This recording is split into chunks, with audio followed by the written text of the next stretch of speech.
Aujourd'hui, on va parler de l'îlot central dans la cuisine. Aujourd'hui, je réponds à la question, est-ce que j'ai de la place chez moi pour avoir un îlot central dans ma cuisine? Et on va parler spécifiquement de la cuisine fermée et de la cuisine ouverte sur salon. Deuxième configuration pour la cuisine ouverte où on va justement se raccrocher à cette idée d'îlot de cuisine dédié à la préparation de repas qui se prolongent en table, qui dans certains cas va s'avérer très intéressant pour les appartements récents qui ont des pièces de vie relativement petites, autour de 30 mètres carrés. Et justement, cette configuration, elle va être intéressante pour optimiser l'espace, puisqu'on va souvent en fait créer une cuisine droite, avec en face un îlot central mais qui est adossé contre un mur et qui va se prolonger avec une table. Cette table va être souvent extensible et du coup on va avoir un petit coin repas selon la composition de la famille et la surface de la pièce de vie. Ça peut être pour 2 ou pour 4 personnes et qui sera extensible pour se transformer dans le premier cas d'une table de 2 pour 4 et dans le deuxième de 4 à 6.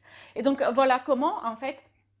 cet îlot central permet d'augmenter le volume de rangement, d'augmenter le linéaire de plan de travail dans la cuisine de cette petite pièce de vie avec cuisine ouverte et de profiter d'un coin repas qui, avec cet îlot adossé contre le mur, fait séparation entre la cuisine et le salon de ces pièces de vie qui sont souvent assez petites.